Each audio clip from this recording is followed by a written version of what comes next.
امریکہ کا بحری بیڑا ایران کی جانب رواں دواں اور ڈونلڈ ٹرمپ کی دھمکی کے بعد ایرانی صدر مسعود پزشکیان اور ترکیہ کے صدر رجب طیب اردوان کے درمیان ایک اہم رابطہ ہوا ہے۔ اگر امریکہ نے ایران پر حملہ کیا تو کیا ترکیہ ایران کی مدد کے لیے میدان میں آئے گا؟ عامر رضا سے بات کرتے ہیں۔ عامر بھائی، ایک بڑا اہم رابطہ ہوا ہے، کیا ترکیہ ایران کی مدد کے لیے میدان میں آئے گا؟ اور اگر ایران کی مدد کے لیے میدان میں آئے گا تو کس طرح مدد کی جائے گی؟ دیکھیں، پہلی بات تو یہ ہے کہ بڑا اچھا آپ نے کیا، میں اس پر بات ہی کرنا چاہ رہا تھا کہ ترکی کا کردار کیا ہوگا اگر ایران پر حملہ ہوتا ہے۔ یہ بڑا اہم ہے، ترکی کیونکہ نیٹو کا رکن ملک ہے، ترکی کیونکہ اپنے جہاز، اپنے میزائلز، اپنا اسلحہ بناتا ہے، اپنی جو ہے بحری جہاز، بحری قوت بھی اس کی اپنی اچھی خاصی ہے، اور ترکی کیونکہ کسی زمانے میں پورے عالم اسلام کا جو ہے وہ رہا ہے، سربراہ رہا ہے، خلیفہ وہاں پر جو تھا اس کا پورا عالم اسلام میں اس کا جھنڈا جو تھا وہ لہرایا جاتا تھا، اس لیے ترکی آج بھی اتنا ہی اہم ہے جتنا ماضی میں رہا ہے۔ اور مسعود پزشکیان کا ٹیلی فونک رابطہ طیب اردوان سے، طیب اردوان جو ہیں ایک مسلم دنیا کی فورس بنانے پر ہمیشہ زور دیتے رہتے ہیں۔ پچھلے دنوں میں یہ خبر بھی آئی کہ ان کی خواہش ہے کہ پاکستان اور سعودی عرب جیسے معاہدے کے اندر وہ شامل ہو جائیں اور اس میں ایک پر حملہ دوسرے پر حملے کا جو ہے اس کو تصور کیا جائے۔ اور اب مسعود پزشکیان کا طیب اردوان سے رابطہ کیا اس لیے ہے کہ ترکی جو ہے وہ ایران کو بچائے؟ نہیں، میں آپ کو ایک بات بتاؤں، میں نے پہلے بھی یہ بات کہی کہ انٹرنیشنل چیزوں کو نا ذرا اور تناظر میں دیکھا کریں۔ یہ جیسے ہم وہ گاڑی کے اندر شیشہ لگا ہوتا ہے نا جی، اس میں اگر کچھ پیچھے کچھ الٹا لکھا ہو نا تو یہاں پہ سیدھا نظر آئے گا، اگر وہاں سیدھی ایمبولینس لکھی ہوگی تو آپ کو الٹی نظر آ رہی ہوگی، آپ کو پڑھی نہیں جاتی ہے۔ تو یہ بین الاقوامی تعلقات کے اندر ڈونلڈ ٹرمپ کا کل کا ایک چھوٹا سا بیان، صرف ایک چھوٹا سا بیان ہے، اور انہوں نے کہا کہ اگر ایران ہم سے بات کرنا چاہتا ہے، یہ جو ڈائیورس میں نہیں ہو رہی کانفرنس، اس میں اس نے کہا ایران بات کرنا چاہتا ہے، ہم بھی بات کرنا چاہتے ہیں، تو ایران کیسے بات کر سکتا ہے؟ کوئی کسی کے تھرو ہوگی بات، ڈائریکٹ ہوئے گی میرا خیال ہے کسی کے میرا خیال۔ اب آپ اس نقطے پہ آ میں گئے آپ کے اس نقطے کہ پہ مسعود پزشکیان کا جو ہے طیب اردوان واحد اسلامی ملک کے سربراہ ہیں جو کہ نیٹو کا رکن ہے، اور امریکہ اس کا سربراہ ہے، یعنی نیٹو ممالک میں جتنے ممالک ہیں اس میں سب سے بڑا امریکہ ہے، تو اس سے بات کرنے کے لیے ہی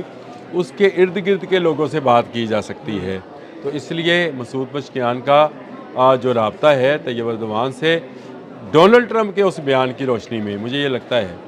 میں اپنی رائے دے رہا ہوں، میرے پہ نہ بھائی آپ نیچے جا کر کچھ اور لکھیے گا، نہ میں کسی کا ایجنٹ ہوں، نہ میں کسی کا